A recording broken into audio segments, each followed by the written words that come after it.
اللہ تعالیٰ قرآن پاک میں فرماتا ہے سورۃ فجر، بسم اللہ الرحمن الرحیم، والفجر ولیال عشر۔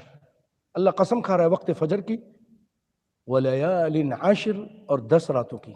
اس کے بارے میں عبداللہ بن عباس رضی اللہ عنہما، جو نبی صلی اللہ علیہ وسلم کے چچا زاد بھائی ہیں اور مفسر قرآن ہیں، بہت بڑے عالم ہیں، حبر الامہ کہا جاتا ہے، جن کے پاس بہت بڑا علم تھا، اس وجہ سے ان کو حبر الامہ کہا جاتا ہے۔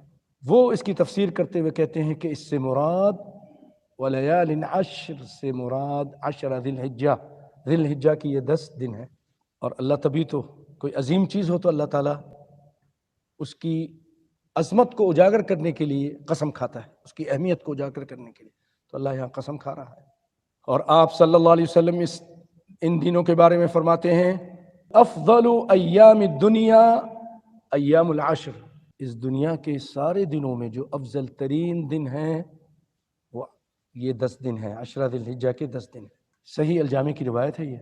اور اس کا جو آخری ان دنوں کا اینڈ ہے، یعنی آخری دن ہے، وہ 10ویں تاریخ ہے۔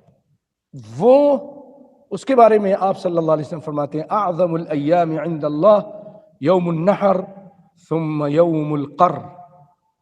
صحیح الجامع کی روایت ہے، دنیا کے جتنے دن ہیں ان میں یہ 10 دن افضل، اور ان 10 دنوں میں یوم النحر، اے مسلمانوں تمہاری عید کا دن، بقرہ عید کا دن، اس کو یوم النحر کہتے ہیں، جس دن قربانی کرتے ہیں، یہ افضل ترین، اعظم، ایک ہوتا ہے عظیم بڑا، ایک ہوتا ہے اعظم سب سے بڑا، تو یہ سب سے بڑا دن ہے اللہ کے یہاں۔